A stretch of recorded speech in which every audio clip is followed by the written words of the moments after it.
Hi ಎಲ್ರಿಗೂ. ಈ ವಿಡಿಯೋದಲ್ಲಿ 100 ಇಯರ್ 150 ಮತ್ತು 50 ಇಯರ್ಸ್ ಕಂಪ್ಲೀಟ್ ಆಗಿರ್ತಕ್ಕಂಥ ಒಂದಷ್ಟು ಘಟನೆಗಳನ್ನ ನಾವು ತಿಳಿದುಕೊಳ್ಳೋಣ. ಇವು ಮುಂಬರ್ತಕ್ಕಂಥ ಎಲ್ಲ ಎಕ್ಸಾಮ್ಗಳಿಗೂ ಕೂಡ ಮುಖ್ಯವಾಗಿರ್ತವೆ. ಫಸ್ಟ್ ಒನ್ ನೋಡುವ. 1925ರಲ್ಲಿ ರಾಷ್ಟ್ರೀಯ ಸ್ವಯಂ ಸೇವಕ ಸಂಘ ಅಂದರೆ RSS ಸ್ಥಾಪನೆ ಆಯಿತು. ಇದು ಸ್ಥಾಪನೆಯಾಗಿ ಇವಾಗ 100 ಇಯರ್ಸ್ ಕಂಪ್ಲೀಟ್ ಆಗಿದೆ 2025ಗೆ. ಇದನ್ನು ಸ್ಥಾಪನೆ ಮಾಡಿದಂಥವರು ಕೇಶವ ಬಲಿರಾಮ ಹೆಗ್ಡೆವಾರ್. ಎಲ್ಲಿ ಅಂತಂತ ನೋಡೋದಾದರೆ ಮಹಾರಾಷ್ಟ್ರದ ನಾಗ್ಪುರದಲ್ಲಿ. ಇದಿಷ್ಟು ತಿಳ್ಕೊಂಡ್ರೆ ಸಾಕಾಗುತ್ತೆ.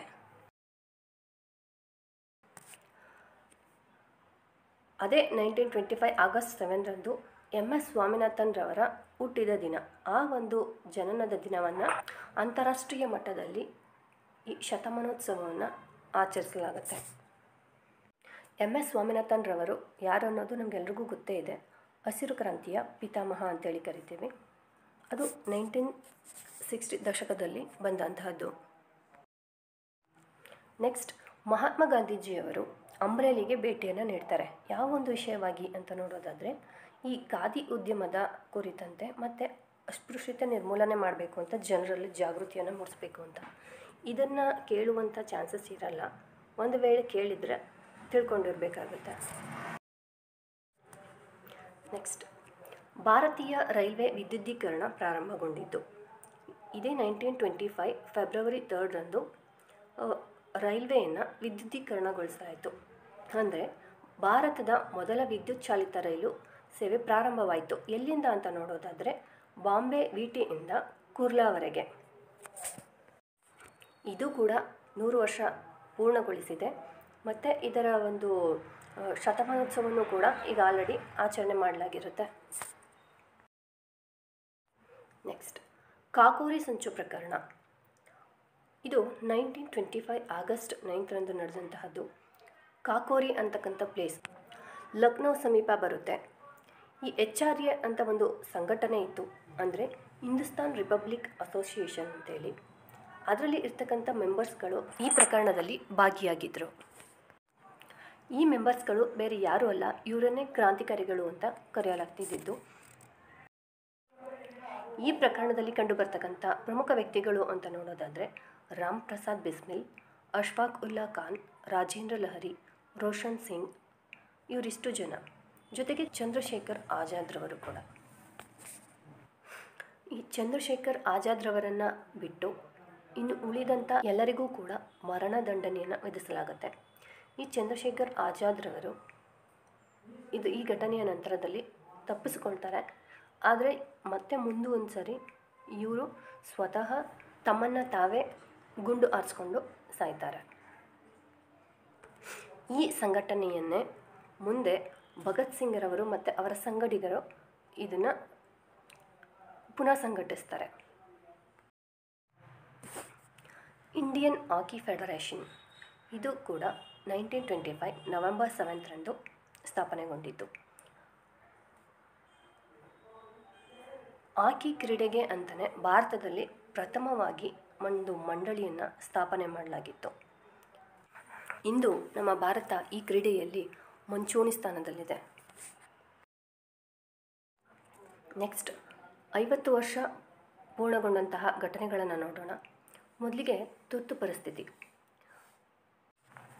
ಶ್ರೀಮತಿ ಇಂದಿರಾ ಗಾಂಧಿರವರು 1975 ಜೂನ್ 25ರಂದು ತುರ್ತು ಪರಿಸ್ಥಿತಿಯನ್ನು ಘೋಷಣೆ ಮಾಡ್ತಾರೆ. ಇದರಿಂದಾಗಿ ನಾಗರಿಕ ಹಕ್ಕುಗಳಾಗಿರ್ಬೋದು, ಪತ್ರಿಕಾ ಸ್ವಾತಂತ್ರ್ಯ ಆಗಿರ್ಬೋದು, ಇದಕ್ಕೆಲ್ಲ ನಿಷೇಧ ಹೇರಲಾಗುತ್ತೆ. ಜೊತೆಗೆ ವಿರೋಧ ಪಕ್ಷದ ನಾಯಕರನ್ನು ಕೂಡ ಬಂಧನ ಮಾಡಲಾಗುತ್ತೆ. ಇದರ ಒಂದು 50ನೇ ವರ್ಷದ ವಾರ್ಷಿಕೋತ್ಸವವನ್ನು ಆಚರಣೆ ಮಾಡಲಾಗಿತ್ತು. ಅದನ್ನು ಯಾವ ದಿನ ಅಂತೇಳಿ ಆಚರಣೆ ಮಾಡಲಾಗಿತ್ತು ಅಂತ ನೋಡೋದಾದರೆ ಸಂವಿಧಾನ ಹತ್ಯಾ ದಿವಸ್ ಅಂತೇಳಿ ಅದನ್ನು ಆಚರಣೆ ಮಾಡಲಾಯಿತು. ಈ ಒಂದು ವಿಷಯವನ್ನು ಕೇಳುವಂಥ ಚಾನ್ಸಸ್ ತುಂಬ ಇರುತ್ತೆ. ಅದೇ ವರ್ಷ ಅವರಿಗೆ ಅಂತಾರಾಷ್ಟ್ರೀಯ ಮಟ್ಟದಲ್ಲಿ ವುಮೆನ್ ಆಫ್ ದಿ ಇಯರ್ ಅನ್ನುವಂಥ ಪ್ರಶಸ್ತಿಯನ್ನು ಮುಡಿಗೇರಿಸಿಕೊಂಡಿದ್ದರು. ರಾಜಕೀಯ ಮತ್ತು ಅಭಿವೃದ್ಧಿ ಕ್ಷೇತ್ರಗಳಲ್ಲಿ ಸಾಧನೆ ಮಾಡೋದಕ್ಕೋಸ್ಕರ ಇವರಿಗೆ ಈ ಪ್ರಶಸ್ತಿಯನ್ನು ನೀಡಲಾಗಿತ್ತು. ಈ ಪ್ರಶಸ್ತಿಯನ್ನು ಪಡೆದಂತಹವರು ಭಾರತದಲ್ಲಿ ಮೊದಲ ಮಹಿಳೆ ಇವರಾಗಿದ್ದರು. ಮತ್ತು 1975 ಏಪ್ರಿಲ್ 19ರಂದು ಭಾರತದ ಮೊದಲ ಉಪಗ್ರಹವಾದಂತಹ ಆರ್ಯಭಟ್ಟ ಸ್ಯಾಟಲೈಟನ್ನು ಲಾಂಚ್ ಮಾಡಲಾಗಿತ್ತು. ರಷ್ಯಾದ ಕಾಸ್ಮೋಸ್ ಕೇಂದ್ರದಿಂದ ಉಡಾವಣೆ ಮಾಡಲಾಗಿತ್ತು. ಇದು ಕೂಡ 50 ವರ್ಷ ಕಂಪ್ಲೀಟ್ ಆಗಿದೆ. ನೆಕ್ಸ್ಟ್ ಚಿಪ್ಕೋ ಚಳುವಳಿ. ಈ ಒಂದು ಮೂವ್ಮೆಂಟ್ ಶುರು ಆಗಿದ್ದು 1973 ಟು 75, ಬಟ್ ಅಲ್ಲಿಗೆ ಇನ್ನೂ 75ರಲ್ಲಿ ಇನ್ನೂ ಮುಗಿದಿರಲಿಲ್ಲ ಈ ಚಳುವಳಿ. ಆದ ಕಾರಣದಿಂದ ಇದನ್ನು ಕೇಳಿದ್ರೂ ಕೇಳಬಹುದು. ಈಗ 150 ವರ್ಷ ಕಂಪ್ಲೀಟ್ ಆಗಿರ್ತಕ್ಕಂಥ ವಿಷಯಗಳನ್ನು ನೋಡೋದಾದರೆ, ವಂದೇ ಮಾತರಂ ಗೀತೆ.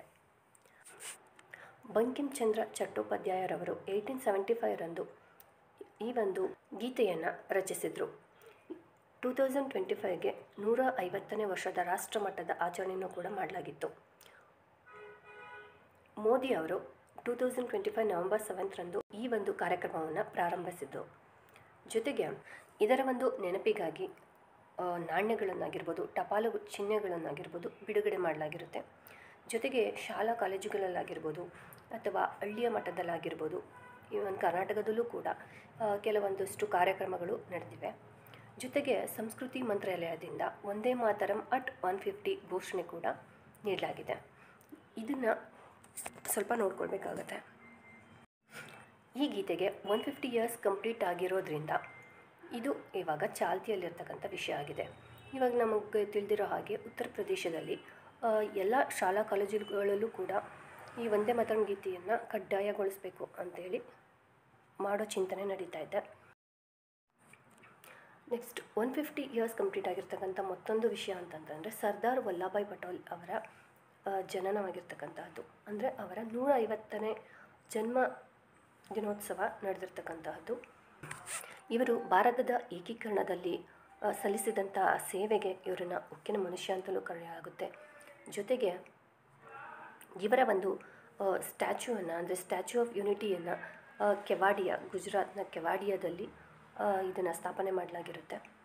ಈ ಒಂದು ಪ್ರತಿಮೆ ಪ್ರಪಂಚದಲ್ಲೇ ಅತಿ ಎತ್ತರವಾದಂಥ ಪ್ರತಿಮೆ ಅನ್ನೋದಕ್ಕೂ ಕೂಡ ಹೆಸರಾಗಿದೆ. ಇದರ ಹೈಟ್ ಬಂದು 192 ಮೀಟರ್ಸ್ ಆಗಿರುತ್ತೆ. ಇಲ್ಲಿಗೆ ಅತಿ ಮುಖ್ಯವಾದಂಥ ಒಂದಷ್ಟು ವಿಚಾರಗಳನ್ನು ನಾವು ತಿಳ್ಕೊಂಡಿದ್ದಾಯಿತು. ಸೈನ್ಸ್ ಆಗಿರ್ಬೋದು, ಕಾನ್ಸ್ಟಿಟ್ಯೂಷನ್ ಆಗಿರ್ಬೋದು, ಇನ್ನಿತರ ಯಾವುದೇ ಸಬ್ಜೆಕ್ಟ್ ಮೇಲಿನ GK ಟ್ರಿಕ್ಸ್ಗಳು ಬೇಕಿತ್ತು ಅಂತಂತಂದರೆ ಜ್ಞಾನದೃಷ್ಟಿ ಚಾನಲಲ್ಲಿ ಲಭ್ಯವಿದೆ. ಪ್ಲೀಸ್ ಒಮ್ಮೆ ವಿಸಿಟ್ ಮಾಡಿ. ಜೊತೆಗೆ ಈ ವಿಡಿಯೋ ನಿಮಗೆ ಉಪಯುಕ್ತ ಅನಿಸಿದ್ದಲ್ಲಿ ಲೈಕ್ ಮಾಡಿ, ಸಬ್ಸ್ಕ್ರೈಬ್ ಮಾಡಿ. Thank you.